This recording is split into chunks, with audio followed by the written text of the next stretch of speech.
참 예수님, 오늘 하루도 주님 안에서 듣는 마음으로 감사하면서 잘 사셨어요? 오늘은 제 목 컨디션이 좀 좋은 것 같아요. 수님들이 배즙을 주셔가지고 아직 안 먹었지만 주신 것만으로도 목에 힘이 나는 것 같습니다. 감사할 거리가 참 많죠. 인생은 흐름이라고 했습니다. 무엇을 보느냐에 따라서 달라질 수밖에 없어요. 내가 변하지 않으면 삶은 변하지 않습니다. 우린 분명히 알고 있죠. 모르는 사람 없을 거예요. 그래서 내가 변화되어야 한다. 주변을 탓하지 말고 나를 탓하자. 미사 중에 제 탓이요 하는 거죠. 무슨 의미입니까? 이것은 회개하는 거죠. 그냥 내 탓이니까 알아서 하십시오 이것이 아니라 마음을 고쳐 먹겠습니다. 제가 변하겠습니다. 이거죠. 그래서 미사할 때마다 마음을 돌이켜야 합니다. 하느님께로, 하느님 안에 머물기 위해서 듣는 마음으로 살아가야 한다는 거죠. 여러분에게 끊임없이 듣는 마음을 말하죠. 이제는 듣는 마음에 대한 묵상을 많이 하셨기 때문에 그것이 무엇인지 깊이 있게 깨달으셨죠? 또 체험도 하셨습니까? 깨달음만 가지고 되는 게 아니에요. 우리 교회는 계시종교라고 했죠. 계시종교가 뭐예요? 냉면 계시 뭐 이런 거 아니잖아요. 계시가 뭐예요? 계시가. 자, 여러분, 이게 몇 개예요? 한 개죠. 몇 개예요? 제 손가락이 몇 개일까요, 지금? 2개. 이걸 못 맞히십니까? 다시 몇 개일까요? 때려 맞추지 말고 4개입니다. 3개가 아니라. 뭐 하는 짓인가? 이거예요. 제가 보여드리면 보이죠? 숨기면 안 보이죠? 열어서 보여준다? 이것이 계시입니다. 보여주지 않으면 알 수 없다는 거죠. 아주 간단합니다. 그러니까 우리는 하느님께서 보여주시는 대로 가면 되는 거죠. 그분을 신뢰하기 때문입니다. 하느님을 신뢰하는 2가지가 있다고 했죠. 이유가 뭡니까? 가장 단순한 거죠. 우리 하느님을 왜 신뢰합니까? 때로는 내 생각과 다르다고 할지라도 하느님을 따르는 이유는 2가지다. 그 2가지가 뭐라고 했죠? 하느님은 나를 나보다 더 잘하신다. 하느님은 나를 나보다 더 사랑하신다. 얼마만큼 아신다고 합니까? 성경에서 우리들의 목까지도 헤아리신다. 1번 돈, 2번 머리카락 숫자. 머리카락 숫자를 헤아리신다는 것은 어떤 의미죠? 우리는 자신의 머리카락이 몇 개인지 모르죠? 이거 아는 사람 없을 겁니다. 만약에 마음 먹고 헤아려 봤어요. 그래서 내 머리카락 숫자는 33만 2,821개구나 알았어요. 근데 문제는 뭡니까? 또 빠지잖아요. 또 나잖아요. 그렇기 때문에 안다는 게 의미가 없다는 거죠. 하느님께서 머리카락 숫자를 다 아신다는 것은 그분의 전지하심, 그런데 몇 개가 있다 아시는 것이 아니라 우리의 변화를 나보다 더 잘 아신다. 그렇기 때문에 맡길 수 있는 겁니다. 중요한 건 뭐냐면 내가 잘못 살았다 할지라도 내가 실패했다고 할지라도 하느님 안에 머물게 되면 실패란 없다는 거죠. 하느님께는 모든 것이 가능하기 때문입니다. 이거를 우리가 알아야 돼요. 복음 안에서 우리에게 늘 하는 말이 뭡니까? 하느님께는 모든 것이 가능하다. 그러니 어떻게 해라? 하느님 안에 머물러라. 말도 안 되는 일, 성모님께 천사가 찾아왔을 때 예수님의 잉태를 알리죠? 우리 환희의 신비를 묵상하면서 늘 묵상하지 않습니까? 묵주기도도 뭐 하는 거죠? 묵상한다고 했습니다. 묵주기도는 그냥 기도가 아니에요. 묵주기도는 성모님과 함께 하느님께 바치는 기도입니다. 물론 우리가 성모님께 바치는 기도라고 표현하기도 하죠. 이것은 조금은 다른 의미예요. 기도라는 것은 궁극적으로 하느님께 내 마음을 전하는 겁니다. 묵주기도는 성모님을 신으로 받드는 것이 아니라 성모님과 함께 기도한다.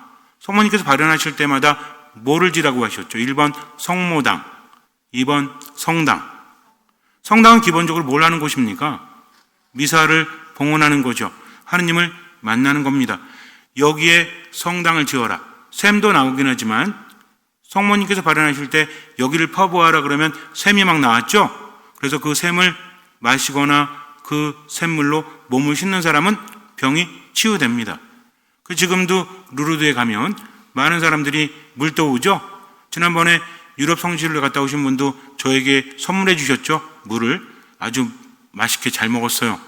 그리고 몸과 마음이 영원히 치유되기를 하느님께 청했습니다. 어쨌든지 간에 물이 나오기도 하지만 궁극적으로 성모님 뭐라고 하십니까? 내가 신이니 나를 믿어라? 아닙니다. 하느님 안에 머물고 미사를 봉헌해라. 그래서 루르드나 또는 파티마에 가면 매일매일 끊임없이 묵주기도를 바치죠. 묵주기도는 과연 무엇입니까? 묵주기도는 무슨 기도라고 했죠? 기도에 세 가지 종류가 있다. 물론 여러 가지가 있지만 우리가 쉽게 알기 위해서 아시죠? 제가 7번은 설명했는데 또 눈을 안 마주치시는군요. 괜찮아요. 까먹어도 된다고 제가 했죠? 그러니까 무조건 대답을 해라. 교대에는 어떤 기도가 있습니까? 그러면 된장, 간장, 고추장 그래도 돼요. 상관없습니다. 틀리는 것도 하나의 과정입니다. 가만히 있으니까 안 되는 거예요. 여기서 틀리십시오. 제가 알려드릴 수 있으니까. 기도의 종류는 세 가지가 있다고 했습니다. 다르게 표현할 수도 있지만 기본적으로 알아두세요. 염경기도가 있다. 묵상기도가 있다. 관상기도가 있다. 이 세 가지 기도는 어떤 기도가 높다라고 말할 수는 없습니다. 물론 하느님과의 친밀한 관계에 들어가면서 더 깊은 단계로 갈 수는 있어요. 하지만 염경기도가 관상기도보다 떨어진다라고 말해서는 안 됩니다. 왜냐하면 주님의 기도도 염경기도이기 때문에 그래요. 성모성도 염경기도이기 때문에 그렇습니다. 우리가 미사 때 하는 모든 기도는 염경기도예요. 염경기도는 보고 읽을 수 있는 기도, 공동체의 기도라고 하죠. 이게 염경기도입니다. 묵상기도는 뭐라고 그랬어요? 내 무엇을 이용한다? 사고력, 지력을 이용한다. 내가 살아가면서 배운 것들이 있죠. 읽은 것들이 있죠. 들은 것들이 있죠. 이것을 누가 하는 겁니까? 내가 하는 겁니다. 묵상기도의 중요한 것은 내가 한다는 얘기예요. 내가 하느님을 만나서 그분을 바라보면서 이것이 이렇구나. 성모님께서 천사를 만나서 모든 것을 받아들이셨다. 이거로 끝나는 것이 아니라 그렇다면 내 삶 안에서 하느님의 메시지는 어떻게 전해지는 걸까? 그리고 성모님처럼 우리도 어떻게 해야 되겠다. 성모님은 천사의 메시지를 무엇으로 받아들이셨죠? 성모님의 덕이라고 하죠. 이것은 믿음에서 떼어놓을 수 없는 겁니다. 무슨 덕이라고 하죠? 그냥 막 떠오르는 거 말씀하시면 돼요. 성모님께서 정말 대단하시죠? 이곳에서는 정말 대단하십니다. 그 누구도 따라갈 수 없죠. 예수님을 제외하고는 그 누구도 성모님과 이 덕을 거려서 이길 수는 없을 거예요. 성모님이 응답하는 순간에 모든 만물이 숨을 죽였다라고 하죠. 그분이 응답하셔야만 구원이 이루어질 수 있기 때문입니다. 하느님의 구원 의지는 인간을 통해서 일을 한다는 거죠. 인간이 죄를 지어서 하나님부터 멀어졌잖아요. 그래서 죽음이 왔고 고통이 오지 않았습니까? 우리가 세상을 살면서 왜 이렇게 힘듭니까? 라고 하면 안 된다고 그랬죠? 왜? 하느님이 계신데 이렇게 힘든 게 아니라 인간이 무엇을 졌기 때문에? 죄를 졌기 때문에. 근데 우리는 죄에 대해서 깊이 묵상하지 않을 때도 있으니까 뭐라고 말합니까? 나는 죄를 진 게 없습니다. 사는 게 소소한 죄들도 있을 수 있죠. 라고 말합니다. 그러나 우리가 말하는 죄는 세상이 말하는 죄하고는 다릅니다. 윤리적인 죄도 물론 죄지만 죄의 근본은 뭐라고 했죠? 죄의 근본은 무엇입니까? 죄가 뭐예요? 하느님의 말씀을 듣지 않는 것, 하느님을 거스르는 것, 하느님 안에 머물지 않는 것, 이게 죄라고 했죠? 그러면 죄를 진다는 건 뭡니까? 하느님 안에 머물기 위해서는 하느님을 따라야 되죠? 근데 하느님을 따르지 않으니까 어떻게 돼요? 더 이상 하느님과 함께 살 수 없잖아요. 가끔 사극을 보면 자식들에게 부모가 말하죠. 특히 사대부 집안의 대감이 내 말을 따르지 않으면 썩 나가라. 아버님 그래도 들어주십시오. 안 된다. 나가라. 그러니까 어떻게 해요? 집 나가잖아요. 똑같은 거예요. 그렇다고 해서 하느님을 사대부 대감으로 생각하시면 안 돼요. 하느님 안에 머물러야 합니다. 그분의 뜻을 따라야 한다는 거죠. 어떤 이유가 됐든 하느님의 뜻을 따르지 않으면 하느님과 함께 살아갈 수 없다. 이게 죄의 무서움이에요. 더 이상 하느님의 보호를 받을 수 없다는 겁니다. 하느님 안에 머물 때는 그분께로부터 많은 은총을 받죠. 보호를 받습니다. 치유를 받습니다. 영원한 생명을 누릴 수 있다는 거죠. 근데 하느님부터 멀어지니까 뭘 잃어요? 은혜를 잃습니다. 이 은혜를 우리가 뭐라고 해요? 초성은혜다, 과성은혜다 그러죠. 그럼 초성은혜는 뭐고 과성은혜는 무엇입니까? 교리를 배운 대로 읊을 수는 있죠. 그것도 중요합니다. 근데 초성은혜라는 것은 인간의 본성을 뛰어넘어 버린 거예요. 인간은 할 수 없지만 하느님의 은총으로 주어지는 게 있다. 과성은혜는 뭐냐면 인간이 할 수는 있지만 그것을 뛰어넘는다. 뭔 소리야, 똑같이. 인간은 아예 할 수 없는 게 있어요. 예를 들어서 나를 수 있어요? 비행기 타고 말고. 궁금하시면 아파트 꼭대기 가서 한번 망토를 뒤에 둘러매고 뛰어내라고 해도 그러실 분은 없겠죠. 인간은 나를 수 없습니다. 그런데 인간이 나른다? 이건 초성은혜예요. 그렇다고 해서 어디 가가지고 우리 신부님이 나름은 초성은혜래. 하나님의 은총을 받았으면 날 수 있다면 너 날아봐. 믿음이 있다면 날아봐. 그러면 돼요, 안 돼요? 괜찮아요. 비정상 취급받을 수도 있어요. 어쨌든 제가 말씀드린 요지는 뭐냐면 인간은 날 수 없지만 인간이 날게 된다면 이것은 초성이다. 인간의 본성을 완전히 초월해버린 거잖아요. 그럼 과성은혜는 뭐냐? 이해하기 쉽게 설명드리는 겁니다. 요거 익혀가지고 누가 어디 가가지고 초성은혜가 뭐야? 나르는 거예요. 이러시면 안 돼요. 뭔 얘기인지 아시겠습니까? 과성은혜는 뭐예요? 과성은혜는 인간이 할 수는 있지만 그걸 넘어선 거죠. 예를 들어서 우리는 달릴 수 있어요? 없어요? 달릴 수 있죠. 저마다 뭐 달리긴 하잖아. 남들 걷는 것보다 늦게 달리더라도. 근데 여기서 수원까지 10초에 달릴 수 있나요? 번개맨도 아니고. 그럼 달린다. 이거는 과성은혜입니다. 물론 둘 다 인간을 아직도 넘어서긴 하지만 이렇게 이해하시면 돼요. 그 다음에 그럼 영원한 생명을 우리가 받는다는 것은 어떤 은혜죠? 이건 초성은혜죠. 인간은 영원히 살아갈 수 없잖아요. 그러나 하느님 안에 머물기 때문에 영원히 살아갈 수 있다. 영원히 생명이 유지되는 게 중요한 게 아니라 하느님 안에 머무는 사람의 특징이죠. 그렇지 않습니까? 사극을 보면 자식이 쫓겨날 때 그냥 몸만 나가는 게 아니라 어떻게 되죠? 아버지, 아들로서 또는 딸로서 지낼 때 누렸던 모든 것들이 박탈되어지죠. 무슨 얘기인지 아시겠습니까? 바로 이거라는 거죠. 그래서 죄를 지어서 하느님 안에 머물지 못했다. 이건 무엇이죠? 불순종입니다. 불순종은 뭐예요? 결국 내가 하느님과 같아지려고 하는 거다. 저는 하느님과 같아질 마음이 없는데요. 그게 아니라 따르지 않는다면 그것이 하느님과 같아지는 무엇이다? 교만이라는 겁니다. 개념이라는 것도 중요해요. 뭔지 아시겠죠? 교만과 뭔 딱 같이 온다? 불순명은 같이 오는 겁니다. 그럼 반대로 하나를 알면 나머지는 알기 쉽지 않아요? 그럼 또 하나 뭡니까? 교만과 불순종이 짝이라면 반대를 이루는 개념도 있죠. 무엇입니까? 겸손과 순명이죠. 그럼 겸손과 순명은 하느님으로부터 멀어지는 게 아니라 하느님께 가까워지는 거다. 하느님께 방향을 짓는 거다. 겸손한 사람은, 순명하는 사람은 하느님 안에 머물기 때문에 어떤 것이 주어집니까? 생명이 주어진다는 거죠. 영원한 생명을 누릴 수 있는 겁니다. 이 영원한 생명은 어떤 개념이라고 그랬죠? 충만되어진다라고 했습니다. 불안하지 않습니다. 치유됩니다. 부족하지 않습니다. 결핍의 삶을 살아가지 않는다는 거죠. 인간의 삶은 결핍 때문에 문제가 생긴다고 했죠. 나이가 들수록 생명력이 가득 찹니까? 점점 비워집니까? 점점 차다가 어느 나이가 되면 사람마다 다르겠지만 몇 살 되면 그때부터는 이제 늙어가는 거다? 20살. 물론 뭐 18, 19일 수도 있겠지만 기본적으로 그렇대요. 20살까지는 성장한다고 합니다. 그때부터는 어때요? 그러니까 21살 먹은 애나 나나 같이 늙어가는 처지예요. 거기서 누가 나이가 많다 안 많다 할 필요는 없는 것 같은데 어쨌든 그렇습니다. 그래서 인간은 점점 결핍되어지니까 보충해야죠. 젊은 사람들은 많이 안 먹잖아요. 먹는 거 말고 뭘 안 먹어요? 나이가 들면 음식보다 뭘 더 많이 먹어? 약. 그래서 나이가 들면 어디 가까워야 된대요?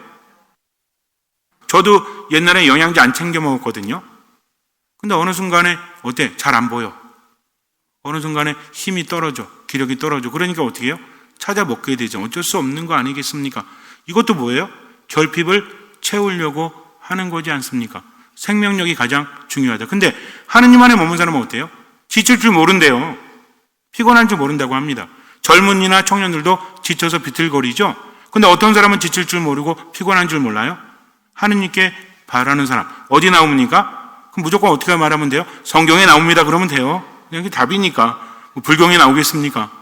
어쨌든 근데 이제 찾아보는 것은 여러분의 몫인 거죠.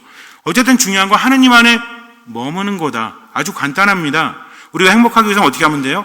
하느님 안에 머물면 돼요. 평화를 누리기 위해서는 어떻게 하면 돼요? 하느님 안에 머물면 돼요. 기쁘기 위해서는 어떻게 하면 돼요? 하느님 안에 머물면 돼요. 그렇다면 간단하죠? 하시면 됩니다. 그럼 어떻게 하는 게 하느님 안에 머무는 거죠? 이럴 때 우리는 여러 가지 말할 수 있습니다. 착하게 산다, 성당에 열심히 나온다, 이런 거 할 수 있지만 제가 원하는 답은 그게 아닙니다. 여태까지 우리가 했잖아요. 가장 중요한 핵심이 있다는 거죠. 뭡니까?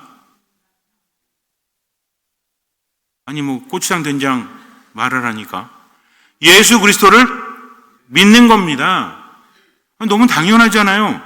이 너무나 당연한 거 우리가 묵상해야 된다고요. 아는 게 아닙니다. 예수 그리스도를 믿는다는 것은 무엇이다? 아까 말했잖아요. 믿음은 무엇과 함께한다? 믿는 사람은 겸손하고 겸손한 사람은 순명한다. 그래서 믿음과 겸손과 순명은 함께 갈 수밖에 없다는 겁니다. 그리고 왜 순명하고 왜 겸손하죠? 하느님은 나를 나보다 더 잘 아시고 나를 나보다 더 사랑하시는 것을 내가 믿고 알기 때문입니다. 문제는 여기서 발생을 합니다. 아는 것만으로 멈추면 안 된다. 그래서 어떻게 해야 된다? 자꾸 보여주신 것을 보다 보면 어떻게 돼요? 그러면 나중에 가서 하느님의 뜻이 이거였구나 라는 무엇이 따라온다? 처음에는 믿는 겁니다. 내가 배운 대로 믿는 거죠. 성경을 묵상한 대로 믿는 겁니다. 강론을 듣는 대로 믿는 거예요. 그리고 살다 보니 어때요? 점점 무엇이 생긴다? 고추장 된장 하시라니까. 뭐가 생겨요? 그러니까 변화가 생기는데 무엇을 통해서? 내가 믿었어요. 하나님을 따랐어요. 그럼 이 믿음을 자라나게 하는 게 있다라고 했죠? 그게 뭐라고 했습니까? 계시 종교의 특징이라고 했잖아요. 자연 종교는 어떻게 하는 거예요? 내가 깨닫는 거잖아요. 내가 우주가 되고 우주가 내가 되고 나 중심입니다. 결국 나를 잇는 것도 내가 하는 거잖아요. 그러나 우리는 내가 하는 게 아니라니까요. 하느님께서 해주시는 거라니까요. 그러다 보면 어떻게 됩니까? 그 안에 우리는 깨닫는 것보다 더 중요한 게 있다. 그렇죠. 하느님 체험이다. 이게 개인적으로 다르기 때문에 신앙엔 차이가 있는 겁니다. 배우는 건 비슷해요. 까먹고 안 까먹고 이 차이지. 문제는 뭐냐면 아는 것을 체험하니까 변화될 수밖에 없다는 겁니다. 운전도 마찬가지잖아요. 운전 처음에 배우고 어떻게 하죠? 내가 운전 배워가지고 운전 처음에 배울 때는 막 긴장되고 그러니까 운전할 때는 아무 짓도 안 해야지 그러죠? 근데 운전하면서 뭐가 쌓이죠? 경험, 체험이 쌓이니까 운전을 이제 편안하게 하면서 뭐까지 해? 화장도 하고 옷도 갈아입고 별의별 거 다 하잖아요. 그죠? 그리고 문자도 보내고 그러다가 사고 나기도 하지만 이게 체험을 통해서 익숙해지는 겁니다. 그렇기 때문에 뭐가 중요하다? 우리가 세상을 살아가는데도 경험이 중요하잖아요. 이 경험은 그 무엇과도 바꿀 수 없는 거죠. 신앙에서도 뭐가 중요하다? 체험이 중요하다. 근데 체험이 없으니까 어때? 전문 용어로 그 모양 그 꼴인 거지. 1년이 돼도 10년이 돼도 20년이 돼도 아무것도 안 바뀌는 거야. 신앙 체험도 없으니 믿음이 깊어지지도 않고 믿음이 깊어지지 않으니까 삶에 뭐가 없어요? 믿음하고 연결된 두 가지가 있다고 했잖아요. 믿음이 생기지 않으니 그 사람은 뭐 하지 않습니까? 겸손하지 않잖아요. 겸손하지 않으니까 뭐 하지 않아요? 순명하지 않잖아요. 그러니까 또 뭐가 없어? 체험이 없는 겁니다. 믿어야만 체험이 있잖아요. 믿으면 어떻게 해? 믿으면 행하잖아요. 하나님께서는 아브라함에게 떠나라고 했죠? 아브라함 떠났잖아요. 모세에게도 파라오한테 가라고 했죠? 갔잖아요. 부족하지만 예수님의 제자들에게 뭐라고 합니까? 그물을 버리고 나를 따라라.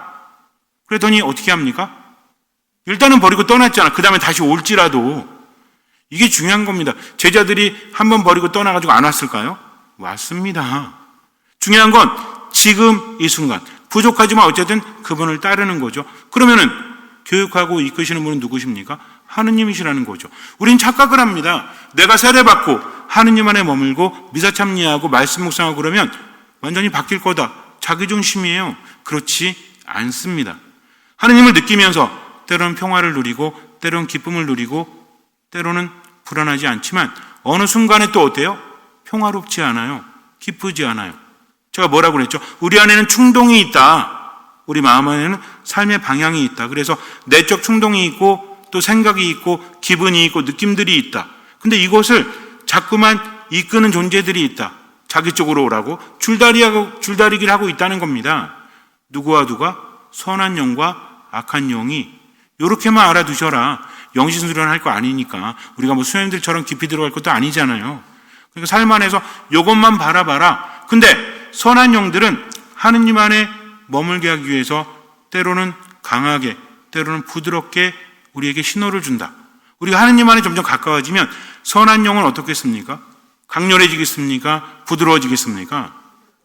부드러워지죠. 여러분들 예를 들어서 아이가 이렇게 뭐 계곡 같은 데 있는데 애가 아장아장 걸어가지고 계곡으로 가까워지면 어떻게? 가지마 그러죠? 점점 가까워지면 가지마! 이러잖아요. 아니 놀라셨습니까? 죄송합니다. 왜? 깜짝 놀랐으니까. 근데 점점 이렇게 또 멀어지면 뭐라 그래요? 가지 말라고 그랬잖아. 뭔 얘기인지 아시겠습니까? 하느님께 갈 때는 선한 영도 익숙한 거예요. 그 분위기가 편안해집니다. 근데 경고는 뭐예요? 너 더 이상 가면 안 돼 라고 하는 겁니다. 악한 영은 반대예요. 악한 영은 자꾸 하느님께 가면 어떻게? 제가 성지순례 갔을 때 느꼈던 것 중에 하나가 뭐냐면 어떤 분들이 뭘 팔아요, 물건을. 그래갖고 어떤 분은 5달러에 사고 어떤 분은 10달러에 사고 왔다 갔다 하거든요. 근데 이게 버스 타잖아요. 쭉쭉 내려가. 4달러, 3달러 막 변해요. 나중에 1달러에 2개 준다니까? 왜? 너무 어려워서 이해가 안 되시죠? 버스 타고 떠나면 못 팔잖아. 그러니까 어떻게 해요? 가격이 쭉쭉 내려간다니까? 그 다음부터 알았어. 내가 뭐 살려면 어떻게 해야 된다? 버스 타면 돼. 그럼 뒤에서 가격이 뚝뚝 떨어져요. 근데 이게 진짜 웃겼던 게 어떤 분은 진짜로 20달러 주고 샀다니까? 저는 1달러에 2개 샀는데 뭐 이런 게 있다니까요. 뭔 얘기인지 아시겠습니까? 그럼 그 사람 왜 급해지는 거예요? 떠날 거니까. 우리가 하느님 안에 자꾸 머물면 괴롭힙니다. 야, 너 그렇게 살아갖고 얼마나 많은 손해를 봤어. 그러지 마. 그럴 필요 없어. 하느님 용서하신다니까. 지금은 네 뜻대로 살아. 그냥 적대시하고 버릇 좀 고쳐놓고 이러면서 어디에 소리를 거슬리게 합니까? 우리 안에 있는, 내 안에 있는 은밀한 지성소, 양심의 소리를 거슬리게 합니다. 근데 한편에서는 뭐라고 그래? 아니야. 너 분명히 체험했잖아. 너 지금 승질내대로 하면, 지금 기분대로 하면 나중에 후회해. 그러니까 뭐해? 기도해. 하면서 방향을 지어주는 두 가지 소리가 있죠?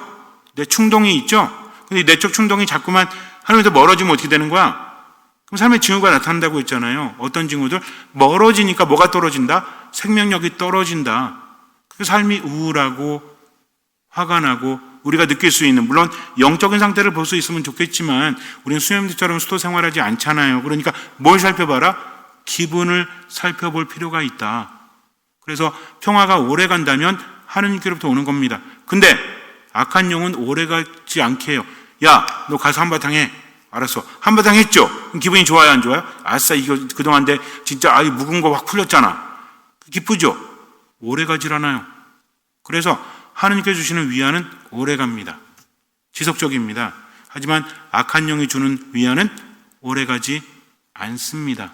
이걸 뭘 통해서 아는 거예요? 삶의 체험을 통해서 안다. 그리고 또 한 가지 중요한 게 있는데, 여기까지 가지 않는다고 할지라도 믿음 있는 사람은 뭐하죠?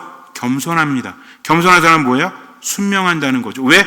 하느님을 신뢰하기 때문입니다. 그러면 뭐가 쌓인다? 신앙적 체험이 쌓여서 점점 믿음이 더 강해지는 거다. 이거 우리가 알아야 돼요. 그래서 믿음이라는 거는 묵주기도를 하루에 100만 한다고 자라나는 게 아니라 하느님의 말씀을 듣고 그 말씀을 실천하는 거죠. 얼마만큼?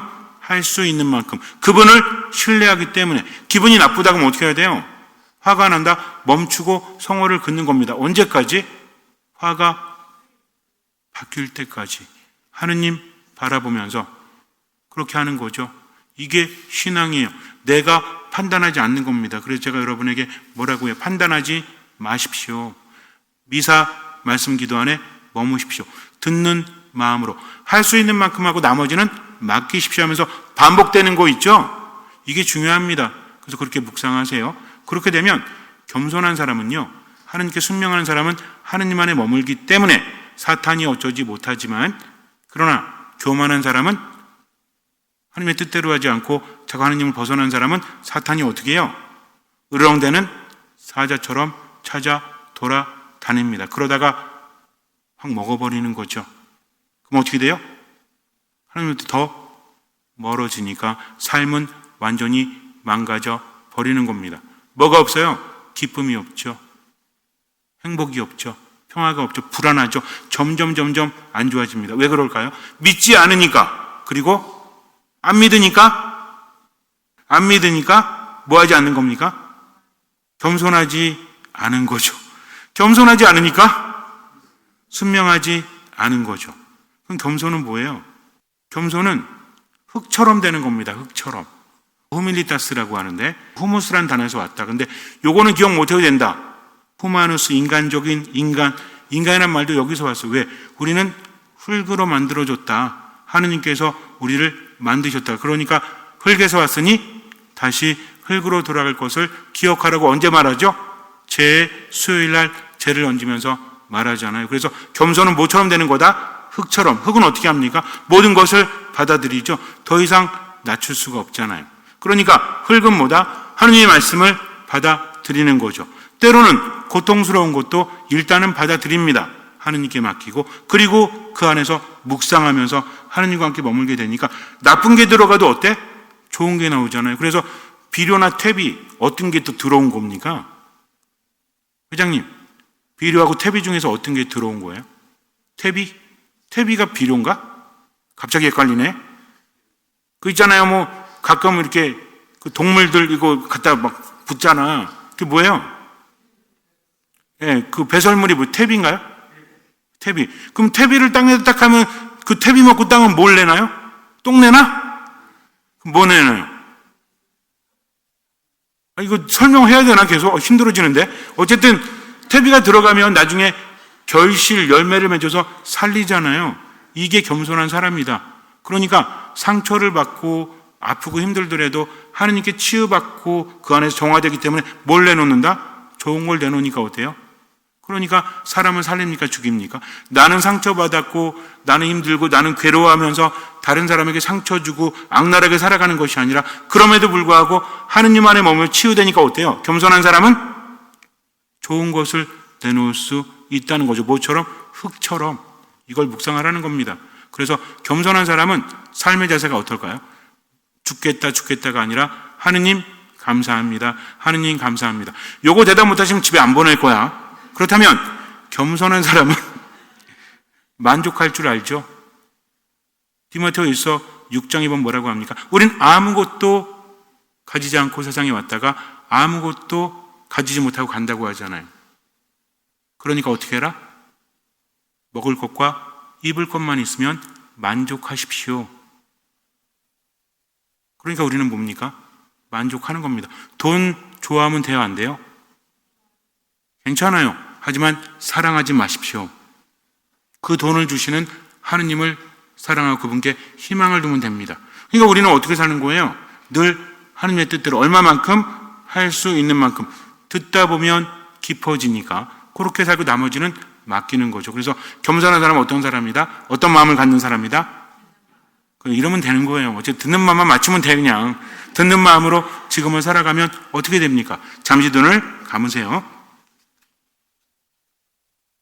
사랑하는 여러분, 여러분은 모두 겸손의 옷을 입고 서로 대화하십시오. 하느님께서는 교만한 자들을 대적하시고 겸손한 이들에게 은총을 베푸십니다. 그러므로 하느님의 강한 손 아래에서 자신을 낮추십시오. 때가 되면 그분께서 여러분을 높이실 것입니다. 잘 들으세요. 여러분의 모든 걱정을 그분께 내맡기십시오. 그분께서 여러분을 돌보고 계십니다. 정신을 차리고 깨어있도록 하십시오. 여러분의 적대자 악마가 으렁대는 사자처럼 누구를 삼킬까 하고 찾아 돌아다닙니다. 여러분은 믿음을 굳건히 하여 악마에게 대항하십시오. 라고 베드로일서에서 우리에게 말하고 있죠. 중요한 건 이겁니다. 믿음으로 대적하십시오. 이 믿음은 무엇입니까? 겸손한 거죠. 순명하는 거죠. 하나님의 뜻을 받아들이는 겁니다. 하나님을 신뢰하고 그분의 뜻대로 지금을 살아가는 거죠. 나머지는 맡기는 겁니다. 미사, 말씀, 기도 안에서 듣는 마음으로 하느님 믿고 지금을 기쁘게 사십시오. 기도하며 사십시오. 감사하며 사십시오. 예수 그리스도 안에서 주님께서는 그 믿음을 보시고 우리 삶에 놀라운 기적을 일으켜 주실 것입니다. 아멘.